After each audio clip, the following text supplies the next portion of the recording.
দিনহাটা বিধানসভায় যদি জিজ্ঞেস করি, দিনহাটা বিধানসভায় কতটা লিড থাকবে বলে মনে হয়? হঠাৎ দিনহাটা নিয়ে বললেন? দিনহাটাটা পাখির চোখ দাদা, দিনহাটা তো পাখির চোখ, তো সেক্ষেত্রে কি এরকম কি হচ্ছে? দেখবে কি হয়, অপেক্ষা করুন আর তো কয়টা দিন। আমরা অপেক্ষা করতে পারি, তোমরা পারবো না। আপনারা তো অপেক্ষা করে পর্যালোচনা করছেন, তার ফলাফলটা যদি আমাদের একটু বলেন। সবার মুখে হাসি আছে। মার্জিনটা কত হবে দাদা মোটামুটি? তোমার মন খারাপ হবে? আমার কোনো মন খারাপ ব্যাপার নেই। দল তো দিনহাটা এবং সিতাই বিধানসভা করে বেশি ভরসা করছে আর কি। প্রার্থী হচ্ছে দিনহাটার মহকুমার, স্বাভাবিকভাবে এটা তো আমাদের দায়িত্ব নিতে হবে যে এক্সট্রা এনার্জি দেওয়া। সিতাইতে কিরকম লিড আশা বললাম তো যে মহকুমার থেকে ভালো ফল। ভোটের আগে বা নির্বাচন সময় একটা পর্যালোচনা ছিল যে কোচবিহার উত্তর, নাটাবাড়ি এইসব জায়গায় তৃণমূলের একটা মাথা ভাঙা, এইসব জায়গায় তৃণমূলের একটা চাপের মধ্যে থাকতে হতে পারে।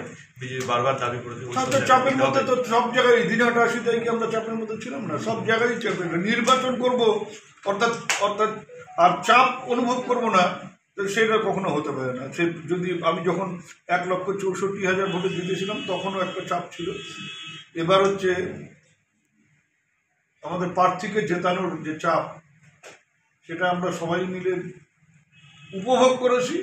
এবং একটা কথা বলতে পারি যে এই চাপটা থাকার ফলে আমরা অনেকটাই দাদা ঐক্যবদ্ধভাবে সবাই মিলে যেভাবে ঝাঁপিয়ে পড়েছে। সাধারণত এই জিনিসটা দেখা যায় পঞ্চায়েত নির্বাচনে বা পৌরসভা নির্বাচনে, শহরের ক্ষেত্রে পৌরসভা নির্বাচনে, গ্রামের ক্ষেত্রে পঞ্চায়েত নির্বাচনে। এইভাবে কখনো লোকসভা নির্বাচনে প্রত্যেকটা কর্মী ঝাঁপিয়ে পড়া এবং এই যে বললাম যে ওই চাপটাকে নিজের সম্মান, দলের সম্মান এইভাবে করে নিয়ে দেখা, তার ফলে আমরা মানে অনেক জায়গায় অনেকটা উঠে আসতে পেরেছি। যেগুলো ভালো ছিল সেটা আরও ভালো হয়েছে, যেটাকে আমরা খারাপ বলে ধরে নিয়েছিলাম সেটাকে ভালো জায়গায় নিয়ে।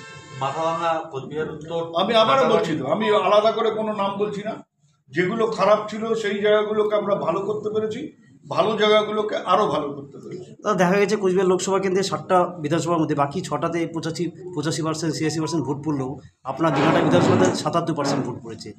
এবার কী কারণে? আমার লোকেরা ভোট দিতে গেছে এইটুকু বলতে পারি।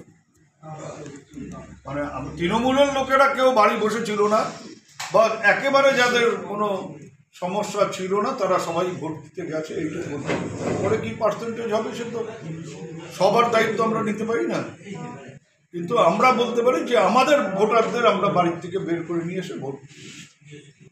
আপনি বলছেন বিরোধীরা ভোটটা কম দিয়েছে। আমি কারো কে এসছে না এসছে আমার দেখার দরকার নেই। আমার কোনো ভোটার জানা আছে যে অমুক ভোটারটা বাড়িতে আছে, অমুক ভোটারটা সুস্থ আছে, কিন্তু সে ভোট দিতে আসেনি, এইরকম কোনো ঘটনা ঘটেনি। আমরা প্রত্যেকটা লোককে খুঁজে খুঁজে বারবার দেখে দেখে তাদেরকে ভোট কেন্দ্রে নিয়ে এসে তারা যাতে ভোট দেয় সেই ব্যবস্থা আমরা করছি। কাজেই পার্সেন্টেজ নিয়ে আমাদের কোনো মাথা ব্যথা নেই। তবে দিনহাটা বিধানসভা তো আপনার হাতে তালুর মতো চেনা পুরোটা, কত লিড করবে মোটামুটি মনে হয় দিনহাটা বিধানসভা? আমি এখন কিচ্ছু বলছি না, যা বলার 4 তারিখে দেখতে পারবে, ভালো হবে এটুকু বলতে পারি। দিনহাটা মহকুমা জুড়েই ভালো হবে এটা বলতে পারি।